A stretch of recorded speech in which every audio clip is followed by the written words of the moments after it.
नमस्कार, मैं हूं विद्यासागर। स्वागत है आप सभी का। इस वक्त की बड़ी खबर आ रही है लखनऊ से। यूपी टीईटी पेपर लीक का मास्टरमाइंड को गिरफ्तार कर लिया गया है। प्रयागराज से 16 शातिर आरोपियों को पकड़ा गया है। एसटीएफ ने अब तक 26 लोगों को गिरफ्तार किया है। मेरठ से लेकर प्रयागराज तक एसटीएफ की कार्रवाई लगातार जारी है। आपको बता दें कि टीईटी परीक्षा के पेपर लीक मामले में अब तक 26 लोगों की गिरफ्तारी हो चुकी है। सिलसिलेवार तरीके से एसटीएफ ने लगातार मेरठ से लेकर प्रयागराज तक छापेमारी की जा रही है और एक के बाद एक खुलासे भी हो रहे हैं और इसके बाद धर दबोचे जा रहे हैं। ये सभी लोग, सभी आरोपियों को गिरफ्तार कर दिया गया है। उनके नाम सहित मैं आपको ये तस्वीर दिखा रहा हूं कि यही वो लोग हैं जिन्होंने टीईटी परीक्षा में जो वर्षों से छात्र मेहनत कर रहे थे, उन मेहनत पर 1 मिनट में पानी फेरा और पेपर को लीक कर दिया गया। पैसे के कारण, यानी कि एक एक पेपर, एक एक सेट 50-50 हजार रुपये में बेचे गए। व्हाट्सएप के जरिए, इंटरनेट के जरिए और कहीं कहीं तो डायरेक्ट। ये इस तरीके से, इस कदर से पेपर लीक किया गया कि पूरे उत्तर प्रदेश में धीरे धीरे फैलते गया और आखिरकार और इस वक्त एडीजी एसटीएफ अमिताभ यश जी जुड़ गए हमारे साथ। सर, अब तक जो कार्रवाई हुई है, वाकई में इतना जल्दी 26 लोगों की गिरफ्तारी हुई है, क्या अपडेट है इस मामले में? आप कहां छापेमारी चल रही है? इस प्रकरण में अलग अलग स्थानों पर छापेमारी कर अब तक 26 लोगों की गिरफ्तारी हो चुकी है जी। कई गैंग्स बस्ट किए गए हैं। इसके बारे में अभी सूचना एसटीएफ काफी समय से इकट्ठा कर रही थी जी। और ये जानकारी हो रही थी कि कुछ गैंग्स सॉल्वर्स के माध्यम से और कुछ गैंग्स पेपर लीक करा करके एग्जाम की शुचिता को भंग करना चाहते हैं जी। और एसटीएफ ने अपनी पूरी तैयारी से सभी टीम्स को लगा करके अलग अलग टीम्स के साथ कोऑर्डिनेट करके ये गिरफ्तारियां की हैं। हमें पूरा विश्वास है कि हम इसके आगे भी इस इंफॉर्मेशन को डेवलप करके इन गैंग्स के जो लीडर्स हैं, गैंग लीडर्स हैं, उन तक पहुंचने में सफल होंगे और पूरी समस्या की जड़ तक जाएंगे। बिल्कुल। इसके अलावा हम सभी पकड़े गए अपराधियों के विरुद्ध बहुत सख्त कार्रवाई करेंगे, खास करके जो गैंग के सरगना इत्यादि हैं, और ये प्रयास रहेगा कि आगे इस तरह की घटना ना हो। बिल्कुल, निश्चित तौर पर सर। लेकिन सबसे महत्वपूर्ण बात यह है कि आपकी जो मेहनत है, आप लगातार कोशिश कर रहे हैं उसके तह तक पहुंचने की और 26 लोगों की गिरफ्तारी भी हुई है, ये काबिले तारीफ है। लेकिन सबसे बड़ा सवाल यह है कि इतनी मुस्तैदी के बाद किस तरीके से ये साइबर गैंग एक्टिव होकर और इसके बाद एक पेपर लीक कर देता है जो वर्षों से मेहनत 1 मिनट में पानी फेर देते हैं। क्या इसका पता चल पा रहा है कि आखिरकार ये जो मास्टरमाइंड है कहाँ से शुरू हो रहा है? ये देखिए, ये समस्या जो है बहुत ही विकट है जी, क्योंकि एक किसी भी रिक्रूटमेंट एग्जाम का पेपर एक किंग्स रैंसम के बराबर होता है। इस धंधे को करने वाले, इस गलत धंधे को करने वालों को बहुत प्रॉफिट होता है और इससे समाज को नुकसान बहुत होता है जी। तो दूसरी समस्या है कि हमारा जो क्रिमिनल जस्टिस सिस्टम है उसमें नकल करना एक बहुत बड़ा अपराध नहीं माना जाता है। इस कारण से ये गैंग्स बड़ी आसानी से जमानत पा जाते हैं और फिर दोबारा एक्टिव हो जाते हैं। बिल्कुल, चलिए, बहुत बहुत शुक्रिया। हम उम्मीद करते हैं कि इसके जड़ तक आप पहुंचें, उन तमाम लोगों की गिरफ्तारी हो जो इस कार्य में संलिप्त हैं। और आपको बता दें कि यही वो लोग हैं जिसके कारण शिक्षा व्यवस्था हो या फिर तमाम जो डिपार्टमेंट हैं, अयोग्य लोग उसमें चले जाते हैं और योग्य लोग पीछे रह जाते हैं। इन्हीं साइबर गैंग के तहत, यानी कि पेपर लीक किया जाता है या फिर कुछ लोग ऐसे भी होते हैं मुन्ना भाई की तरह जो जाके परीक्षा दे भी आते हैं। और इस बार मुख्यमंत्री ने कड़े संदेश दिए हैं कि निश्चित तौर पर इन सब पर कड़ी कार्रवाई होगी। एसके वाजपेयी भी इस वक्त हमारे साथ जुड़ गए हैं, हमारे संवाददाता। एसके वाजपेयी, बड़ी कार्रवाई, लगातार छापेमारी हो रही है, 26 की गिरफ्तारी हुई है। गिरफ्तारी के बाद पूछताछ हो रही होगी, क्या कुछ खुलासा हो रहा है? हाँ बिल्कुल, जिस तरीके से यूपी का लीक हुआ, मुख्यमंत्री आदित्यनाथ ने पूरे मामले का संज्ञान लिया है। डीजी एलो ने अब तक हुई कार्रवाई का ब्यौरा दिया था। हालांकि उस दौरान ही एसटीएफ ने करीब 23 लोगों को गिरफ्तार कर लिया था। अब तक 3 और लोगों की गिरफ्तारी हुई है। अब तक कुल 26 लोगों की गिरफ्तारी हुई है, जिसमें करीब दर्जन भर लोग बिहार से आते हैं। तो निश्चित है कि यूपी एसटीएफ लगातार हर उस सूचना को डेवलप कर रही थी जो कहीं ना कहीं इस पूरे घटनाक्रम के पीछे था। और अगर हम देखें जिस तरीके से मास्टरमाइंड जो साल्वर गैंग था, जो पूरे इस पेपर के जरिए कहीं ना कहीं पेपर सॉल्व कराकर परीक्षार्थियों को उपलब्ध कराने वाला था, उसका साल्वर गैंग का जो राजेश पटेल है वो प्रतापगढ़ का रहने वाला था, जिसको यूपी एसटीएफ ने गिरफ्तार कर लिया है। निश्चित है कि उससे आगे की पूछताछ की जा रही है और कहीं ना कहीं उससे जुड़े हुए जो लोग थे लगातार उनको लेकर यूपी एसटीएफ छापेमारी कर रही है। अगर हम छापेमारी वाले जिलों की बात करें तो लखनऊ है, बुलंदशहर है, उसके अलावा मथुरा है, प्रयागराज है, प्रतापगढ़ है, इन कई जिलों में लगातार यूपी एसटीएफ की टीमें छापेमारी कर रही है। जिन जिन लोगों की गिरफ्तारी हुई है उनसे लगातार पूछताछ की जा रही है। खासतौर पर बिहार के जो करीब दर्जन भर लोगों को इन 26 लोगों में यूपी एसटीएफ ने गिरफ्तार किया है, जो लगातार उत्तर प्रदेश में होने वाली विभिन्न परीक्षाओं को, चाहे वो नौकरी के लिए परीक्षाएं रही हो या यूपी टीएटी जो कि पात्रता परीक्षा होती है शिक्षकों के लिए, उन ऐसी परीक्षाएं रही हो, इनके पेपर लीक कराकर जो सॉल्व करके परीक्षार्थियों को उपलब्ध कराते थे, जिसके एवज में एक मोटी रकम इनके द्वारा ली जाती थी, कहीं ना कहीं उनसे लगातार पूछताछ की जा रही है। हालांकि मुख्यमंत्री योगी आदित्यनाथ ने साफ निर्देश दिया है कि ऐसे अपराधियों के खिलाफ में गैंगस्टर और साथ ही साथ उनके ऊपर एनएसए जैसी कार्रवाई भी की जाए, ताकि जिस तरीके से लाखों परीक्षार्थी जो कहीं न कहीं अपने गंतव्य स्थान से परीक्षा स्थल तक पहुंच चुके थे और परीक्षाएं देने जा रहे थे, कई ऐसे परीक्षार्थी थे जिनकी परीक्षा शुरू भी हो चुकी थी लेकिन पेपर रद्द होने की जानकारी मिलने के बाद कहीं न कहीं उनको अपने घर वापस जाना पड़ा। तो इन सारी चीजों को ध्यान में रखते हुए यूपी एसटीएफ लगातार ऐसे जिलों में छापेमारी कर रही है जहां जहां से इन साल्वर गैंग और साथ ही साथ पेपर लीक कराने वालों के तार जुड़े हुए हैं। हालांकि 26 लोगों की गिरफ्तारी हुई है जिनको राजधानी लखनऊ लाया जा रहा है और उनसे एसटीएफ मुख्यालय में एक लंबी पूछताछ होगी और कहीं न कहीं उस नेक्सस को तोड़ने की कोशिश होगी कि जो कौन से सरकारी अधिकारी थे जो कहीं न कहीं इस पूरे नेक्सस की कहीं न कहीं गाहे बगाहे मदद कर रहे थे, या जिनकी मदद से जो पेपर ट्रेजरी से चलता है और एग्जाम सेंटर तक पहुंचते पहुंचते लीक हो जाता है।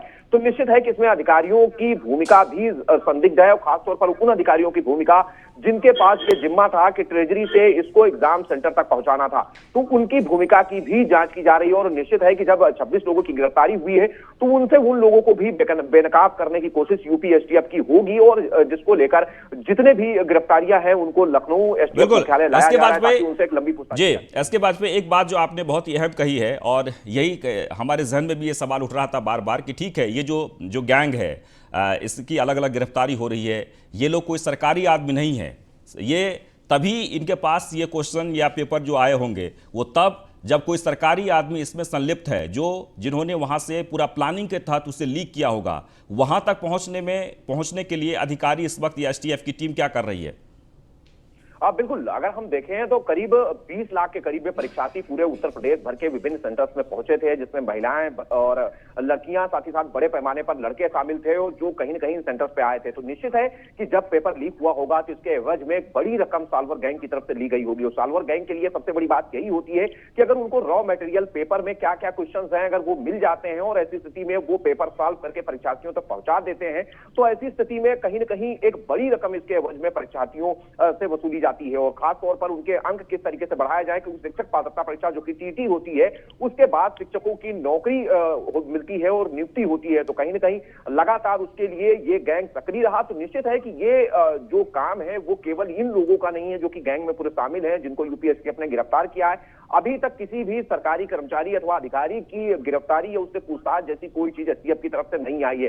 तो जाहिर है कि जब ये 26 लोग गिरफ्तार हुए हैं, इनसे पूछताछ होगी तो उस कड़ी को जोड़ने की कोशिश होगी कि पहली बार पेपर किसके हाथ में आया, किसके जरिए से पेपर इस गैंग के हाथ में लगा, जिसके बाद इस गैंग ने पूरे प्रदेश भर के अपने नेक्सस को एक्टिव कर दिया। और सबसे बड़ी बात यह है कि केवल उत्तर प्रदेश के ही लोग इस पूरे गैंग में नहीं जुड़े थे, बिहार से भी जुड़े हुए थे, जिनमें करीब 1 दर्जन लोगों को यूपीएससी ने हिरासत में लिया और निश्चित है कि उनसे पूछताछ की जा रही है। हालांकि मुख्यमंत्री के सख्त निर्देश के बाद लगातार कार्रवाई का दौर यूपीएससी की तरफ से चल रहा है और कोशिश की जा रही है कि उन सभी के खिलाफ एक सख्त एक्शन लिया जाए ताकि एक संदेश बाकी के बिल्कुल। और कई बार इस तरह के इसके बाद पे कई बार इस तरह की कार्रवाई हुई भी है, सख्त कदम उठाया भी गया है, लेकिन फिर भी इस गैंग पर लगाम नहीं लगा जा सकता, क्योंकि ये जो नेटवर्क है ये इस तरीके से फैला हुआ है कई राज्यों में, जो कोशिश करने के बावजूद भी वो गैंग फिर से सक्रिय हो जाता है। आपको याद होगा कि व्यापम घोटाला मध्य प्रदेश में, उत्तर प्रदेश हो या बिहार हो या झारखंड, सभी जगहों से गिरफ्तारी हुई थी, लेकिन उसके बावजूद भी अभी भी ये गैंग सक्रिय है। चलिए, बहुत बहुत शुक्रिया।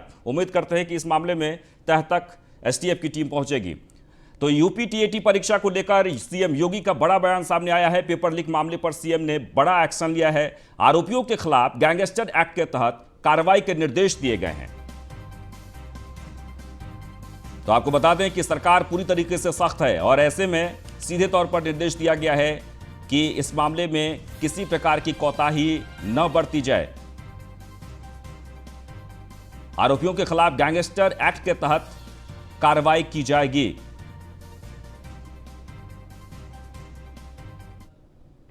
आज सुबह जब मुझे एक समाचार मिला कि बीटीसी टीईटी का आज टेस्ट था, एक गिरोह कहीं से उसने पेपर लीक किया।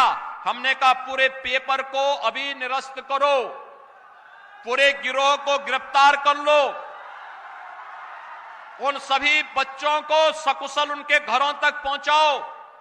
1 महीने के अंदर पारदर्शी तरीके से फिर से परीक्षा आयोजित करो।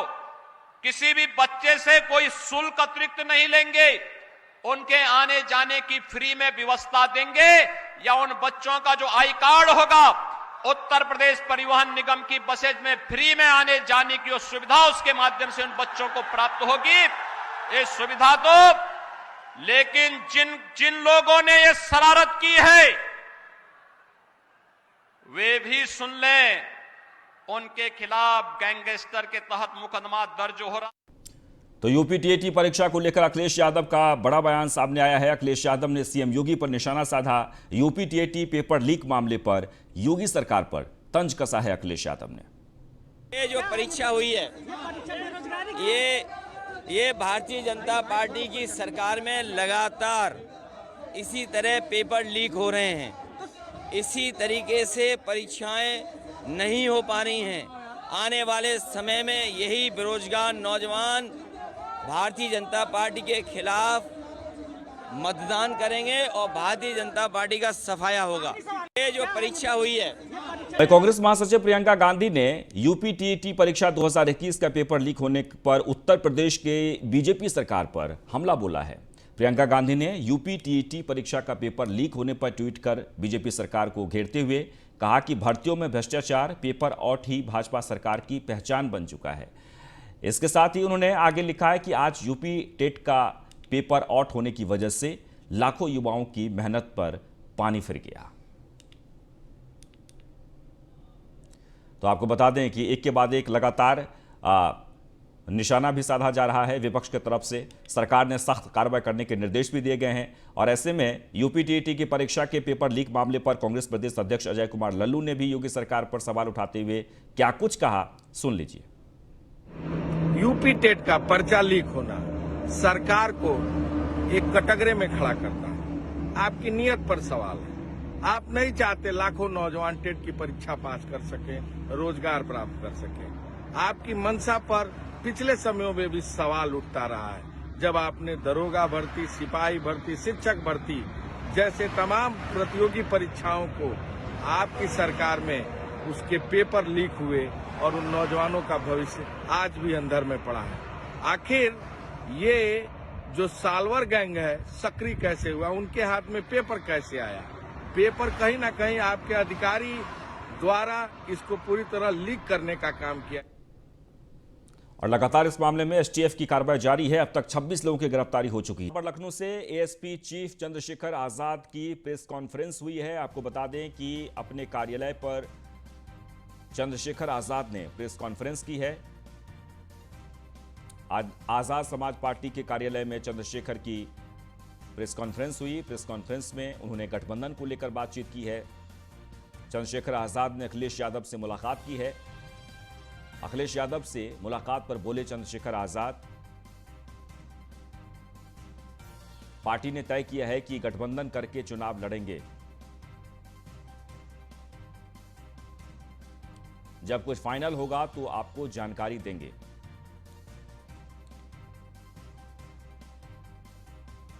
वही डिमांड को लेकर जब पत्रकारों ने सवाल पूछा तो उन्होंने कहा कि जो डिमांड थी उसे हम बता दिए हैं, जब पूरी हो जाएगी तो आपको भी बता देंगे। अश्विनी द्विवेदी इस वक्त हमारे साथ जुड़ गए। अश्विनी, क्या कह रहे थे चंद्रशेखर आजाद? बिल्कुल, चंद्रशेखर आजाद कहीं ना कहीं आज भ्रमित दिखाई दिए। उनका जो मुद्दे थे राजनीतिक से लेकर तमाम अन्य मुद्दे भी थे। हालांकि उन्होंने दलित समाज की भी बात की, जिसके लिए वो हमेशा कहे जाते हैं, लेकिन उन्होंने कटाक्ष भी किया, मुझे दलित नेता ना कहकर बहुजन समाज के नेता कहा जाए, जिससे कहीं ना कहीं मैं समाज का प्रतिनिधित्व करता हूँ। निश्चित तौर पर युवाओं की बात उठाई, चाहे वो प्रयागराज में जो कांड हुआ था, 4 लोगों की हत्या दलित परिवार के लोगों की हुई थी, उसका मुद्दा उठाया, सरकार को। चलिए, बहुत बहुत शुक्रिया।